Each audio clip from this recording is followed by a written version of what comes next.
क्यों तुम वृथा लोक चिंता करते हो? ये हजारों चिंताएं क्यों पाले हुई हो? छोड़ दो ना प्रभु के ऊपर। तुम शांत होकर प्रभु के चरणों का आश्रय ले लो। जो कर्तव्य कर्म है उसे करो। अरे भाई, जब तक तुम धन कमाने लायक हो तभी तुम्हें प्यार मिलेगा इस संसार में। जब तक तुम धन कमाने लायक हो तभी तुम्हें कहेंगे मेरा पति, मेरा पिता, मेरा भाई, मेरा अमुक अमुक। और जिस दिन तुम धन कमाने लायक नहीं रह गए उस दिन कोई बात नहीं पूछेगा। पक्की बात है। अरे मूढ़मती, तेरा कोई साथ नहीं देगा। तू गोविंद का भजन कर। चाहे बड़े बड़े उपवास कर लो, चाहे खूब दान कर लो, जब तक भजन नहीं करोगे तब तक शुद्ध ज्ञान नहीं होगा। एक काल के द्वारा ग्रसित प्रपंच है, इस पर महत्व बुद्धि मत रखिए। यहाँ कोई भगवान का नाम नहीं लेना चाहता, तुम्हारा नाम कौन लेगा? ये 4 दिन की चांदनी है। अब तुम चिंता मत करो कि लोक में क्या कहा जाएगा तुम्हें। कई बार उपासक इसमें फंस जाता है। इसीलिए न लाज 3 लोकन की, न वेद को कहो करे, न शंख भूत प्रेत की, न देव जच्छते डरे, सुने न कान और की, द्रवै न और इच्छना। तभी प्रेम लक्षणा भक्ति का जागृत होने का भाव आता है हृदय में। जब लोक धर्म का, लोक में हमारा उपहास हो रहा है, लोक में हमारी निंदा हो रही, अगर ये चुभ रहा है हृदय में तो फिर भगवत मार्ग बाधित हो जाएगा। साधो निंदक मित्र हमारा। महापुरुषों ने कहा कि निंदा करने वाला हमारा मित्र है। जो बिना प्रयास के हमारे पापों को अपनी जबान से निंदा करके धुल रहा है, वो स्वस्थ रहे, स्वस्थ होकर हमारी छोटी छोटी बातों को पकड़कर खूब निंदा करे, जिससे हमारा भगवत मार्ग प्रशस्त और प्रकाशित हो जाता है। भगवत मार्ग पुष्ट और प्रकाशित हो जाता है। इसलिए क्यों तुम वृथा लोक चिंता करते हो? ये हजारों चिंताएं क्यों पाले हुई हो? छोड़ दो ना प्रभु के ऊपर। बड़ा सुख मिलता है जब प्रभु के ऊपर छोड़ दो। अपने ऊपर जब चिंता करने लगो तो बड़ी परेशानी उत्पन्न होती। कैसे करेंगे, क्या करेंगे, क्या होगा? और जब प्रभु के ऊपर छोड़ दो तो सब मंगल होगा। मंगल भवन है, वो मंगल ही करेंगे। अमंगल दिखाई दे रहा है, परिणाम उसका बड़ा मंगल होगा। ये जो शास्त्रों चिंताएं लिए बैठे हैं अपने लोग, इसीलिए भजन में तारतम्य नहीं होता। कभी लीला में डूब रहे, कभी नाम जप में डूब रहे, कभी सेवा में, ये तारतम्य नहीं। कभी प्रपंच की बातें, कभी प्रतिष्ठा का चिंतन, कभी नाना प्रकार के मान सम्मान का चिंतन, ये घुसने ना पावे हृदय में। बहुत सावधान रहना चाहिए साधक को। ऐसी बातें देखो मत, ऐसी बातें सुनो मत जिससे तुम्हारा हृदय उद्विग्न होकर प्रभु का चिंतन छोड़ दे। जिन्होंने अपने आप को प्रभु के भरोसे कर दिया वो बेपरवाह हो गए। कर दो भरोसे में। एक एक क्षण बहुत सुंदर ढंग से व्यतीत होता है जो प्रभु के भरोसे होता। और ऐसे एक एक क्षण जलते रहोगे, चिंता, शोक, भय, अरे अब क्या होगा, ऐसा क्या होगा, कैसे करूं, नाना प्रकार की चिंताएं। अपने आप को प्रभु के चरणों में समर्पित कर दो। तुम्हें कुछ नहीं करना पड़ेगा, सब वो करवा लेंगे आपसे। जो आपके लिए मंगल है वो सब करवा लेंगे। तुम शांत होकर प्रभु के चरणों का आश्रय ले लो। जो कर्तव्य कर्म है उसे करो। तुम किसी और का संग मत करो, क्योंकि अगर और का संग करोगे तो तुम्हारी बुद्धि में व्यभिचार दोष हो जाएगा। भक्ति में भी व्यभिचार दोष होता है। अपने इष्ट से अलग चिंतन होना ये व्यभिचार दोष है। अलम कश्यापि संगत्या, किसी का भी ऐसा संग मत करो जो श्यामा श्याम के सुमिरन में बाधा पहुंचा दे। प्रिया प्रीतम की चिंतन वृत्ति हट जाए और अपनी चिंतन वृत्ति जागृत हो जाए, या किसी व्यक्ति की चिंतन वृत्ति, ये बहुत बड़ी हानि है। और आगे कह तवालम शास्त्र कर्म भी, तुम शास्त्र कर्म की भी अब चिंता मत करो। क्यों? शास्त्र कर्म की क्यों ना करो? क्योंकि कर्म करते करते अनंत जन्म हो गए, फिर भी हमारा उद्धार नहीं हुआ। अब क्या करो? अब भज गोविंदम, भज गोविंदम, गोविंदम भज मूढ़मते। एक ही उपाय है भगवान का भजन। अरे भाई, जब तक तुम धन कमाने लायक हो तभी तुम्हें प्यार मिलेगा इस संसार में। बहुत सुंदर उपदेश है। जब तक तुम धन कमाने लायक हो तभी तुम्हें कहेंगे मेरा पति, मेरा पिता, मेरा भाई, मेरा अमुक अमुक। और जिस दिन तुम धन कमाने लायक नहीं रह गए उस दिन कोई बात नहीं पूछेगा। पक्की बात है। वाह वाह जब चल रहा है तो सब हाथ मिलाएंगे, और जब बुरा समय आएगा तो तुम्हारी गली से निकलना हो ठीक नहीं समझेगी कि अगर उधर निकलेंगे कहीं वो मिल न जाए और कुछ मांग न ले, कुछ कह न दे। जब तक तुम धन कमाने लायक हो, तुम्हारे पास धन है, तभी तक तेरे को प्यार मिल रहा है संसार से, परिवार से। और जब तू रोगग्रस्त हो जाएगा, जराग्रस्त हो जाएगा, तो कोई भी तेरे से बात नहीं पूछेगा, बात नहीं करेगा। अरे मूढ़, इसलिए तू निरंतर गोविंद का भजन कर ले, गोविंद का भजन कर ले, गोविंद का भजन कर ले। ये आशा परिवार की, भोगों की इतनी सुदृढ़ है फांसी ये कि नहीं कटती है। बूढ़ा हो गया है, त्वचा सब ढीली हो गई, हड्डी हड्डी दिखाई देती है, सिर के बाल सब पक गए, दांत एको नहीं रह गए, लाठी लेके चल रहे, फिर भी वही परिवार की ममता, दरवाजे पे बैठा वही परिवार के विषय में सोचता रहता है। ये नहीं सोच रहा कि मृत्यु नजदीक आ रही, भगवान का भजन कर ले, अपने जीवन को सार्थक कर ले। अरे मूढ़, तू निरंतर गोविंद का भजन कर ले, गोविंद का भजन कर ले, कोई तेरे काम आने वाला नहीं। जब अवस्था ढल जाती है तो काम वेदना अंदर रहती, लेकिन काम क्रीड़ा नहीं हो पाती, जलता रहता है वो वृद्ध। जब जल सूखने लगता है तो जलाशय, जिसने उसमें जो अंदर होते, कछुआ, मछली, मेढक, जो भी जीव, सब व्याकुल होने लगते हैं। क्या जलाशय, जब जल सूख गया, अवस्था निकल गई, तो क्या विकार, काम विकार उसे जलाता रहता है। वो चिंता से जलाशय में डलते रहते हैं कि अब पानी सूखा, मरेंगे।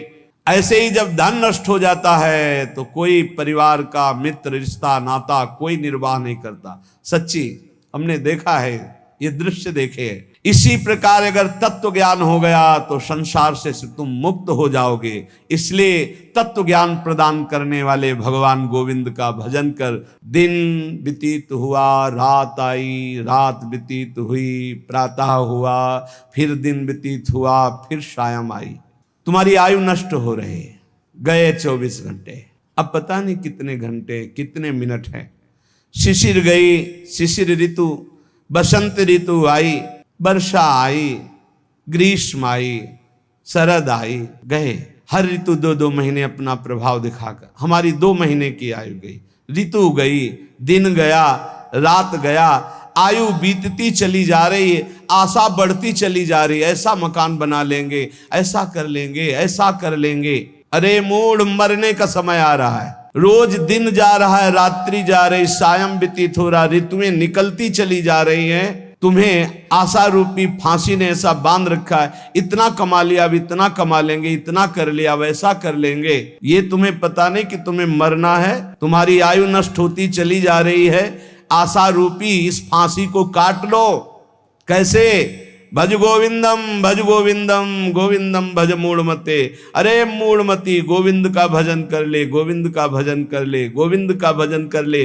नहीं, मृत्यु के समीप आने पर ये व्याकरण का शब्द डुक्रिंच करने, ये तुम्हारी रक्षा नहीं कर पाएगा। ये व्याकरण, ये पढ़ाई लिखाई, ये तुम्हारी मृत्यु पर विजय प्राप्त नहीं। मृत्यु पर गोविंद गोविंद हरे मुरारे, गोविंद गोविंद मुकुंद कृष्ण, गोविंद गोविंद रथांग पाणे, गोविंद दामोदर माधवेति।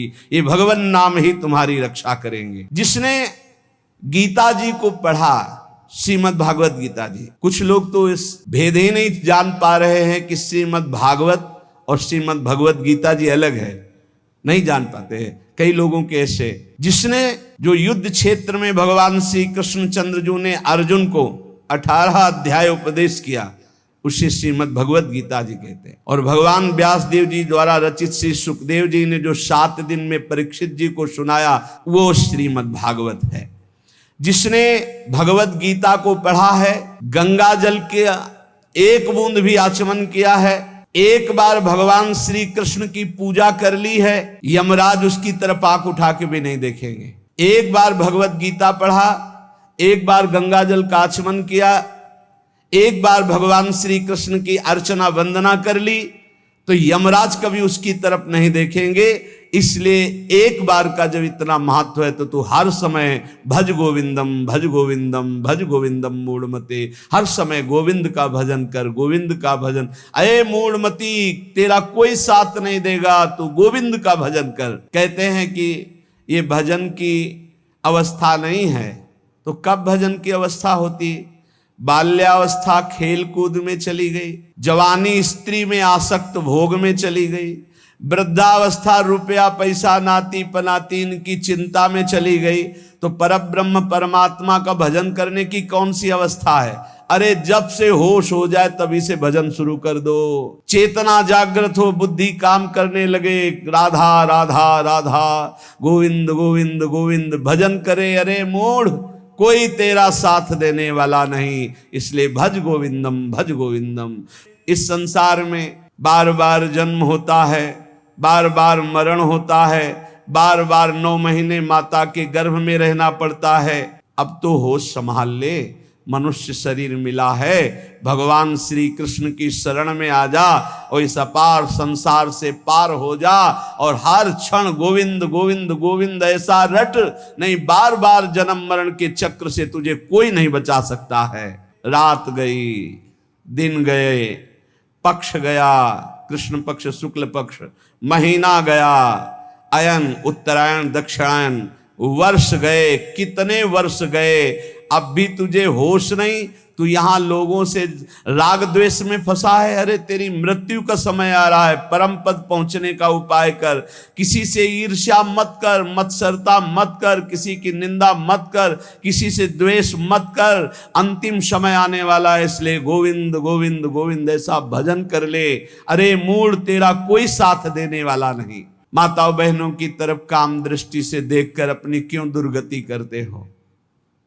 कुछ नहीं है। जहां तुम्हें आकर्षण लग रहा है कुछ नहीं है। मोह विकार है तुम्हारा, अज्ञान का विकार है। बार बार मन में विचार करके उनके चरणों में वंदना करो, उनके प्रति काम भाव करके। गलत दृष्टि से मत देखो, मूढ़ तेरी दुर्गति हो जाएगी। इसके लिए तू गोविंद का भजन कर, गोविंद का भजन कर। माताओं बहनों पर काम दृष्टि करके दुर्गति का कारण मत बन। कष्टों, जरा विचार कर, तू कौन है? कभी बैठकर सोचा कि शरीर में रहते 15 वर्ष हो गए, 30 वर्ष हो गए, 50 वर्ष हो गए, तू शरीर नहीं तो है कौन? कभी सोचा? कष्टम, कौन है तू? और कोहम कुतः आयाता, मैं कौन हूं, कहां से आया हूं? कामे जननी कोमे ताता, असली में मेरा पिता कौन है, माता कौन है? ये तो बनावटी है, कुछ समय के लिए छूट जाएगा शरीर। ये शरीर संबंधी माता पिता है, लेकिन मैं कौन हूं, मैं कहां से आया हूं, मुझे कहां जाना है, मेरा असली कौन संबंधी है? कभी विचार किया? नहीं विचार किया, इसीलिए संसार में फंस गया। अब विचार कर, शुद्ध विचार के लिए गोविंद गोविंद गोविंद ऐसा नाम जप कर तो तुझे समझ में आने लगेगा ये संसार असार है। उमा कहूं मैं अनुभव अपना, शत हरि भजन जगत सब सपना। चाहे एक श्लोक ही गीता जी का पढ़े, रोज गीता जी का एक श्लोक पढ़कर अर्थ सहित चिंतन करे। विष्णु शास्त्र नाम, गोपाल शास्त्र नाम, इनका नित्य पाठ करें। 1000 नाम हो जाते हैं, बहुत लाभ मिलता है। 35 मिनट में हो जाता है, बहुत आराम से गाइए तो 40 मिनट में हो जाएगा। रोज गोपाल शास्त्र नाम, विष्णु शास्त्र नाम का पाठ करो। रोज गीता जी के भले चाहे एक श्लोक ही पाठ करो। और कह रहे कि भगवान श्री हरि का नाम कीर्तन, उनका पूजन, उनका ध्यान करो और सदैव संत जनों का संग करो। नेयम सज्जन संगे चित्तम, चित्त संत जनों की वाणी में दे, असंतों की वाणी में ना दे। पर हमें लगता है संत जनों की वाणी में चित्त बहुत कोई भाग्यशाली देता है, नहीं तो प्रपंच की वाणी सुनने के लिए कान बहुत लालायित रहते। देयम दीन जनाय च वित्तम, यदि भगवान ने तुम्हें धन दिया है तो तुम उस धन का सदुपयोग करो। ऐसी जगह सेवा में लगाओ जो भगवान के अनुराग में चल रहे हैं, भगवान के भजन में लगे हुए हैं। गौ सेवा है, या ऐसे जो गरीब हैं, औषधि के लिए परेशान हैं, उनको औषधि का व्यवस्था कर दे। ऐसा धन का शोधन धन्य प्रथम गति जा। नेयम सज्जन संगे चित्तम, देयम दीन जनाय च वित्तम। धन की सार्थकता है दीन जनों की सेवा में, और खूब नाम जप करे। ये शरीर तुम्हें बहुत प्यारा लग रहा है ना, इस शरीर को बहुत लोग तुम्हारे प्यार कर रहे हैं ना, ये सब माया का नाटक है। जिस दिन तुम्हारा प्राण इस शरीर से निकल गए ना, तो जो बहुत प्यार करते थे वो नजदीक नहीं बैठना चाहेंगे। चाहे जितना प्यारा कोई रिश्ता नाता संबंध रखता हो, और मुर्दा घर में एक कमरे में हो, कह दे जाओ उसके पास बैठकर रात व्यतीत करो, तो कह के डर लगेगा। प्राण निकलने पर कोई तेरा नहीं है, इसलिए जब तक प्राण है तो प्राणनाथ गोविंद का भजन कर ले। गोविंद गोविंद गोविंद। जो अपने ब्रह्मचर्य का नाश करता है तो पहले उसे सुख जैसा लगता है, बाद में वो भयानक रोगों से ग्रसित हो जाता है। सुखता क्रियते रामा भोग। बहुत सावधान। जितना आप अपने ब्रह्मचर्य को सुरक्षित रखेंगे उतने आप आत्म बलवान होंगे, उतने आप पवित्र बुद्धि वाले होंगे, उतने शरीर आपका स्वस्थ होगा। आपकी इंद्रियां तेजस्वी बलवान हो जाएंगी, भोगों की तरफ जाने के लिए नहीं, भगवान की तरफ जाने के लिए। और जो काम भोग को बड़ा सुख मान करके रमण करता है, पीछे शरीर जर्जर हो जाता है, बड़े भयानक रोगों से ग्रसित हो जाता है। भाई संसार में सब छूटना है, मरना है तो सच्चिदानंद को प्राप्त कर लो। लेकिन इसी का उल्टा दुष्ट लोग सोचते हैं, जब मरना ही है तो खूब मनमानी करके मरेंगे।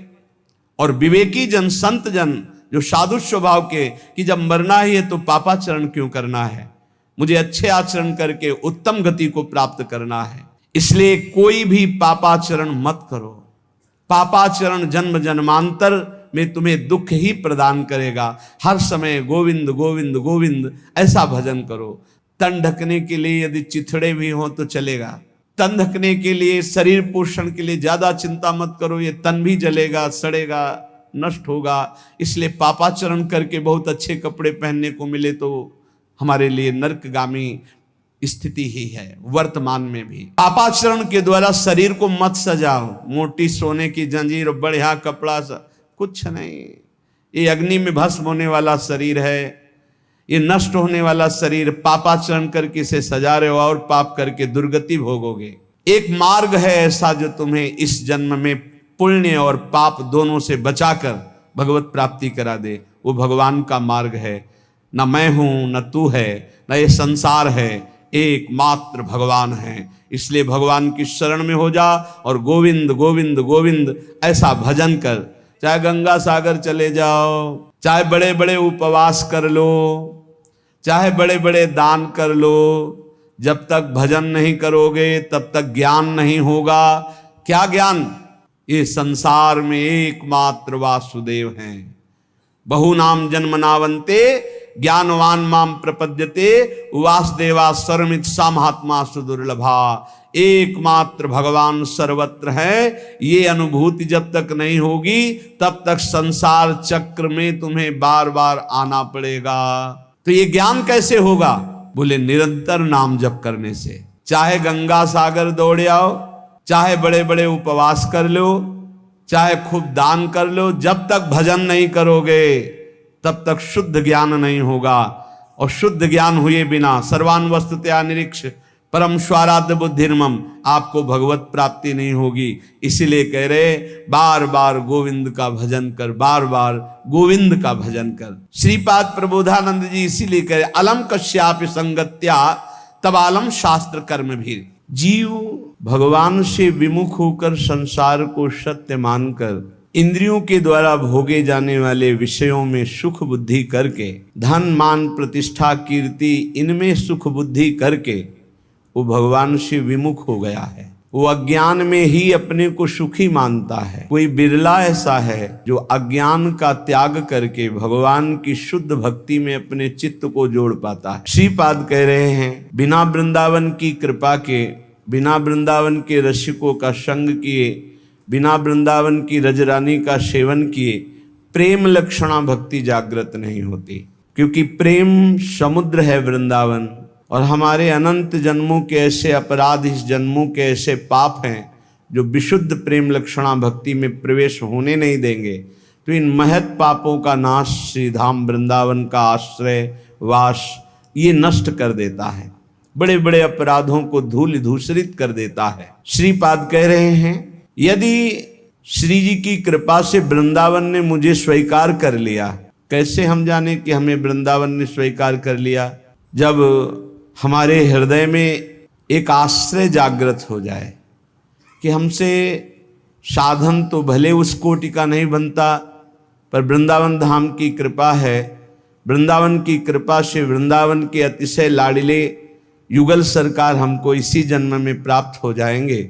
वृंदावन हमारा प्राण है, जीवन है। भले हम अखंड वास नहीं कर पाते, पर वृंदावन ही हमारा सर्वस्व है। संत विधर्मा सतसह, बहुत गूढ़ विषय है। कह रहे हैं हजारों हजारों अधर्म हो गए हों तो भी तुम्हें प्रियालाल की प्राप्ति हो जाएगी। विश्वास करो, ये धाम बहुत पावन करने वाला है। पवित्रता का मूर्तिमान स्वरूप गंगा जी, वहां भी अवगाहन हुआ है, तीर्थों का भी अवगाहन हुआ है और पवित्र क्षेत्रों का भी अवगाहन हुआ है। पर श्री धाम वृंदावन अमोघ है। जब तक आपका हृदय पावन नहीं है तो आप इसका अनुभव नहीं कर सकते हैं। लेकिन आप किसी भी तरह से वृंदावन के प्रति श्रद्धा कर लीजिए, विश्वास कर लीजिए, तो आपको अनुभव में आएगा। जिसे वृंदावन रूपी महामहिम धाम का अवगाहन करने को मिला, फिर उसकी इच्छा किसी और तीर्थ या और महत स्थानों की तरफ नहीं जा सकती। अगर जा रही है तो अभी अवगाहन नहीं हुआ। पाए रतन चीन्हो नहीं, करते दीन्हो डार, ये माया श्री कृष्ण की मोहे सब संसार। अगर वृंदावन मिला, महामहिम वृंदावन ने कृपा करके अपने में आश्रय दिया या वास दिया, और आप उसे छोड़कर अन्य किसी तीर्थ में पावन होने की इच्छा रखते हैं, तो रतन को नहीं पहचान पाए इसलिए फेंक दिया और कांच को उठा लिया। पाए रतन चीन्हो नहीं, दीन्हो करते डार, हाथ से छोड़ दिया। धाम के वास मात्र से श्रीपाद कह रहे हैं कुरते मम का तदा चिंता।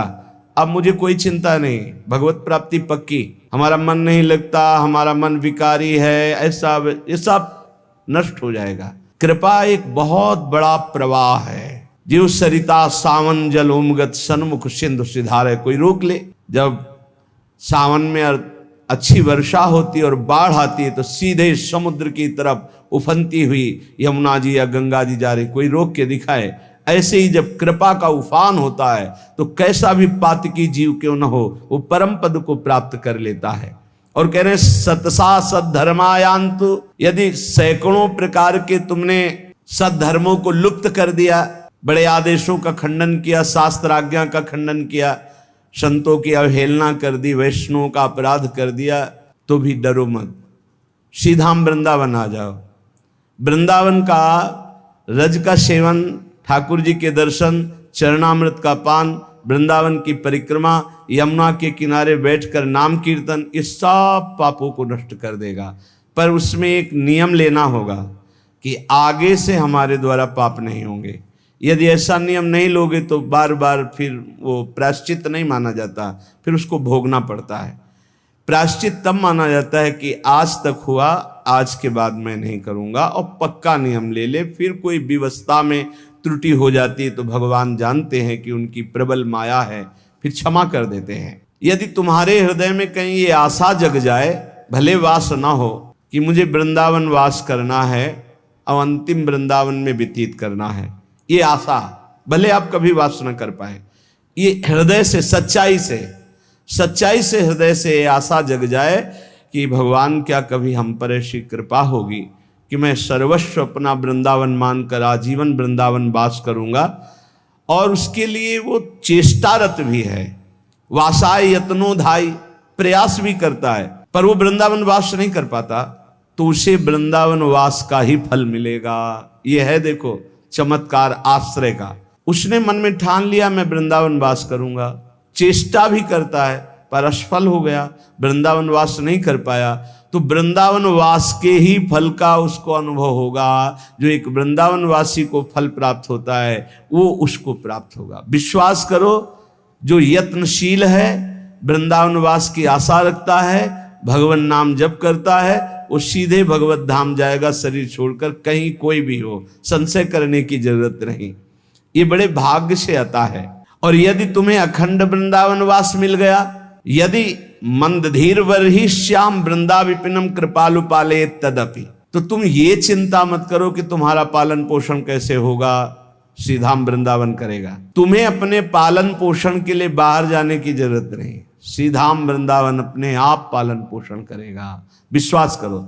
इस श्लोक में दो बातें इसमें बताई गई। पहला ये कि यदि आप ऐसी आशा सत्संग सुनकर धारण कर लिए कि क्या कभी मुझे अखंड वृंदावन वास मिलेगा, और आप प्रयत्नशील भी हैं और वृंदावन वास नहीं हो पाता, तो आपको वृंदावन वास का ही फल मिलेगा। दूसरा, यदि आप वृंदावन वासी हैं आपको वृंदावन वास मिल गया है तो किसी भी व्यवस्था के लिए बाहर कदम मत रखो, धोखा हो जाएगा। आपका पालन पोषण समर्थ वृंदावन है, पक्का विश्वास कीजिए। ये अनुभव की बात कह रहे हैं। पालन पोषण ऐसे करता है अनंत माताओं जैसा। जैसे अनंत माताएं हों तो उस एक पुत्र को कभी कोई चिंता ही नहीं करनी पड़ेगी, क्योंकि अनंत माताएं उसके लिए चिंता करती। ऐसे वृंदावन सर्वस्व सुख प्रदान कर देता है। जब तक हमारी अंदर से सही शरणागति वृंदावन के प्रति नहीं होती, तभी तक भटकना है, चिंता है, शोक है। नहीं तो आप निश्चिंत बेपरवाह हो जाइए। ये धाम अपने प्रताप से आपका परम कल्याण, परम मंगल कर देगा। आनंद की सीमा है वृंदावन। ये आनंद क्यों नहीं मिलता? परमार्थ में चलने वाले प्रपंच में क्यों फंस जाते हैं? निंदा, स्तुति, लड़ाई झगड़ा, बड़ा छोटा, ये सब प्रपंच है। जैसी थरिवंश प्रपंच बंच सब ये काल व्याल को खायो, ये सब प्रपंच है। क्यों फंस जाते हैं? क्योंकि प्रभु की प्रियता के सिवा और कोई प्रीता जागृत हो जाती है। प्रपंच जब हृदय में घुस जाता है तो ये वायरस की तरह हृदय को ऐसे पकड़ लेता है कि आनंद नहीं है। भगवदानंद धाम में रह रहे हो, प्रभु के आश्रित का मार्ग ग्रहण किए हो, कुछ न कुछ नाम जप कर रहे हो, सत्संग सुन रहे हो, आनंद क्यों नहीं आ रहा? क्योंकि ये प्रपंच अंदर घुस गया है। इस प्रपंच को हटाना होगा। कैसे हटेगा? बोले श्याम श्यामा पद कमल संग शिरनायो।